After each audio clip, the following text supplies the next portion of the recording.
Ya, jadi sebenarnya kalau dulu itu namanya wayang topeng Malang. Jadi wayang topeng Malang itu sebuah cerita yang disampaikan untuk media pembelajaran untuk masyarakat.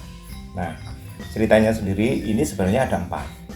Jadi yang sebutannya cerita Purwa atau Kawitan itu ada 2 cerita, namanya Mahabharata Ramayana. Kemudian yang ketiga itu ada cerita Tengahan, namanya cerita Panji. Kemudian yang cerita era agak baru itu ada namanya cerita Menak. Cerita Menak ini cerita yang dipakai para wali untuk syiar agama Islam. Jadi sebenarnya di setiap cerita ini mengandung pembelajaran hidup yang baik kepada masyarakat melalui seni pertunjukan topeng.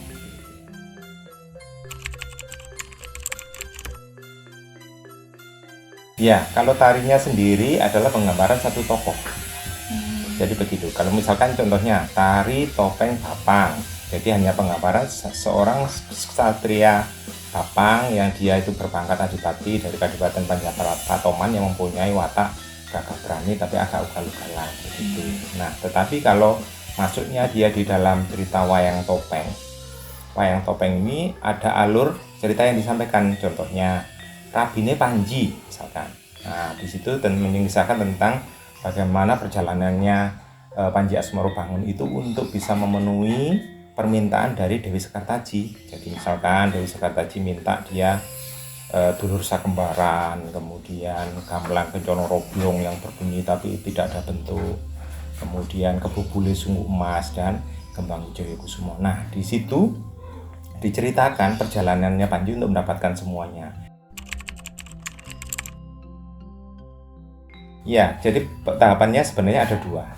Yang pertama untuk topeng yang dibuat souvenir atau diperjualbelikan, dan yang satu lagi untuk khusus yang dipakai menari. Itu memang ada 2 tahapan yang berbeda.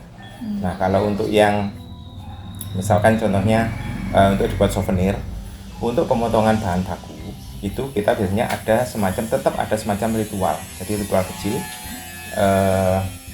itu contohnya seperti ini. Misalkan besok kalau kita mau memotong pohon tersebut misalkan, nah sore hari kita itu diwajibkan untuk datang ke pohon tersebut itu dengan membawa bunga 3 warna, kemudian pasak dari bambu dan ini dupa ratus. Kita menyampaikan karena pohon ini kan juga dia itu makhluk hidup ya. Makanya kita menyampaikan kepada Tuhan, kita meminta izin bahwa kamu besok akan kami potong untuk topeng begitu. Nah, biasanya tanda ini dari pasak dari bambu ini kita tancapkan pada pohon tersebut. Nah, besok kita akan lihat kalau memang dia bersedia berarti pasak ini dia tidak lepas. Tapi kalau dia lepas berarti dia belum mau atau boleh dipotong begitu. Jadi, makanya kami tradisi ini tetap yang kita jaga. Tradisi ini disebut dengan tradisi Uger namanya. Nah, biasanya kalau kita sudah mendapatkan bahan tersebut, untuk proses pembuatannya sendiri kita hanya butuh kayu panjangnya 22 cm, diameternya itu sekitar 18-20, itu dibelah menjadi 2, jadi satu bulatan itu menjadi 2 topeng gitu. Nah, setelah itu dibentuk menjadi segitiga bagian bawah dan segitiga bagian atas. Kemudian membuat bentuk yang paling tinggi dulu. Biasanya yang paling tinggi kalau barang ini ditidurkan kan dia hidungnya, kebanyakan membuat hidung dulu, kemudian tempat untuk mata dan mulutnya, setelah itu memberi batas antara wajah dan pikiran. Kemudian memperjelas karakternya yang tadi cuman bentuk-bentuknya aja, kemudian sesuai dengan tokoh yang akan kita buat. Misalkan tokoh Panji, berarti kan dia memakai mata namanya gabahan misalkan. Kalau Sabrang misalkan dia memakai mata namanya kedelen, bulat begitu. Nah, setelah selesai baru mengukir bagian ornamennya, bagian atasnya. Nah, setelah mengukir terus kemudian melubangi bagian belakang. Jadi lubangnya nanti pada bagian mata dan bagian hidung supaya nanti bisa dipakai untuk melihat dan bernapas. Nah, setelah itu dihaluskan di kertas gosok, kemudian dicat dasar warna putih, kemudian baru pewarnaan. Jadi untuk proses membuat dari awal sampai finishing akhir itu butuh waktu 3 hari untuk satu topeng. Begitu. Ya, ini yang untuk diperjualbelikan. Tetapi kalau untuk topeng yang kami pakai untuk menari, kita butuh kurang lebih 1 bulan waktunya. Jadi memang ada beberapa tahapan yang memang yang tradisi dahulu yang harus tetap kita jalankan. Contohnya pemilihan bahan baku itu biasanya kami mengambil dari tempat-tempat yang dianggap punya energi yang baik. Contohnya kalau di desa itu ada namanya Bunden seperti itu. Nah di sana biasanya ada pohon besar yang umurnya itu bisa sampai ratusan tahun. Biasanya kita berjodoh, kita akan mendapatkan bahan dari sana. Setelah itu sebelum pengerjaan biasanya kita harus diwajibkan berpuasa.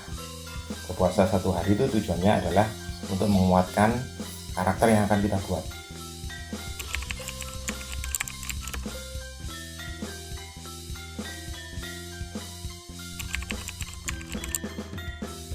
Saya ini bertanggung jawab untuk meneruskan estafet berikutnya.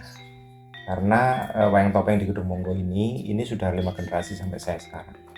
Jadi sementara ini yang mau meneruskan itu dari pihak keluarga. Dari mulai namanya era pertama namanya Mbak Serun itu tahun 1900. Kemudian Mbak Kiman, Mbak Karimun, Pak Taselan, kemudian saya sekarang yang melanjutkan. Nah, saya ini berkewajiban sekarang itu mencetak regenerasi berikutnya. Begitu. Jadi mengapa saya kok mau melanjutkan kesenian ini? Karena menurut saya kesenian ini sangat baik. Karena apa? Kesenian ini tidak menimbulkan kericuan atau keributan. Kan biasanya banyak ya kesenian sekarang itu yang orang nonton terus berkelahi dan lain-lain itu kan. Nah kalau di kesenian topeng tidak ada. Kemudian di kesenian topeng ini kalau di tempat kita, anak-anak ini saya didik untuk kalau kita itu mau pentas atau mau tampil itu ibaratnya seperti kita mau beribadah. Jadi sebelum mereka melakukan kegiatan, mereka itu harus mandi besar istilahnya. Kemudian semua pakaian itu harus ganti. Kemudian setelah memakai kostum, mereka tidak boleh kegiatan yang kebiasaan mereka yang dilakukan itu tidak boleh. Contohnya rokok tidak boleh. Kemudian banyak bicara pun tidak boleh. Tujuannya apa? Supaya untuk bisa maksimal dalam penampilan itu. Nah, saya ambilkan contohnya. Jadi dulu pada waktu kita mengisi kegiatan International Max Festival di Solo pada waktu itu, kami itu bertampil ber-6 orang. Tetapi di atas panggung itu kelihatan ada 20 orang yang menari dengan bentuk yang sama. Itu adalah menurut kami hal yang baik ya, yang bisa memberikan hiburan kepada masyarakat.